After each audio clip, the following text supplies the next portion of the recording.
Hey, I'm Scout Phillips, and I'm here to tell you why you should have me be the new host of your Sexy Geek Genius Chef cooking show. I currently live in Austin, Texas. I've most recently been living in Oregon for the last 10 years, and from that experience, I have the ability to say I've owned my own baking business. I've worked for an organic farm. I've been their seasonal chef, and many other things.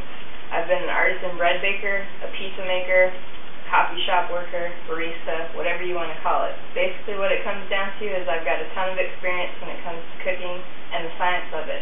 I was a biochem major and switched to art and English for a more creative outlet, and I haven't forgotten all the things that I learned in my chemistry and biochemistry classes, so I know how to bring that fun science to the kitchen. Alright, so it's Saturday morning, and the important part about Saturday mornings is that you generally have more time to do stuff, so we're going to make pancakes for breakfast. The fun thing about pancakes is there's a lot of science involved in it that you don't necessarily know about. Now what I have here are a bunch of letters and some numbers, and basically what this means is baking soda.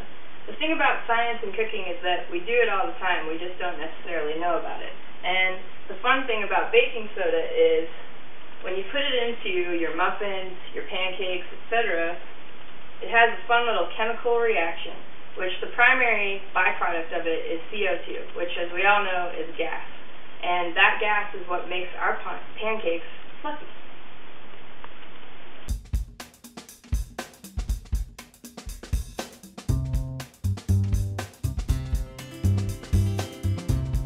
Alright, so here we have our pancakes and a nice fresh fruit compote that we made to go on the side. Took just as much time as the pancakes. Now we're going to chow down on these, get some energy, and head out to the farmer's market so we can get the rest of our supplies for the week. Alright, so when we left off, we were all excited about heading to the farmer's market. We had gotten fuel from our pancakes, and one of the things we found there was this beautiful bunch of green kale.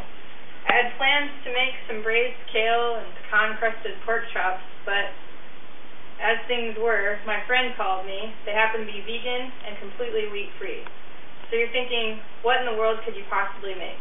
Well, I'm going to show you a nice semi-gourmet meal that is fairly easy to throw together that you can make and have everybody be happy, nobody's missing out. So the first thing that we have is we're going to make a pecan dirty rice. For that we have some minced shallots and garlic, pecans that have been spiced with sage and paprika, and right here on the boil I've got some brown rice going. For our kale, we're going to braise that. The way I do that is I like to blanch it first for about 3 minutes, then we'll cool it off very quickly with some nice cold water, maybe even some ice, depending on how it's going. That'll keep this nice vibrant green color, and then we'll throw in a little bit of olive oil and lemon to give that a nice little taste. So far as replacing those pork chops, we're going to do some Cajun-crusted tempeh. For that, again, this is completely vegan and wheat-free. The way we're going to do that is we've got our tempeh cut here. This is a fermented soybean product. We've got some soy milk and Dijon mustard mixed up together here, and some cornmeal and polenta, along with these freshly ground spices that make up our Cajun mix.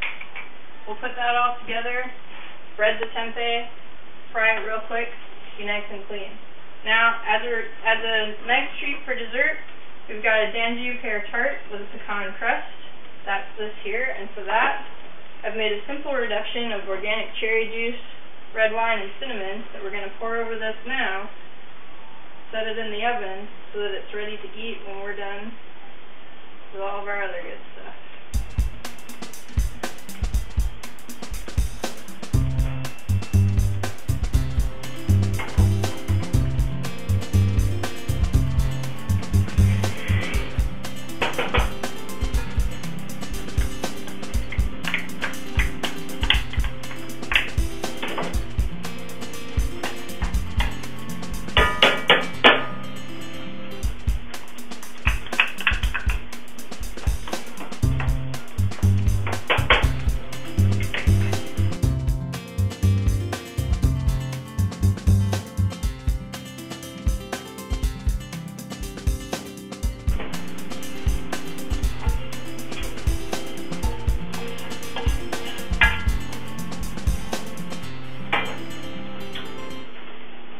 Alright, so here we have the finished product. This is our Cajun crusted tempeh.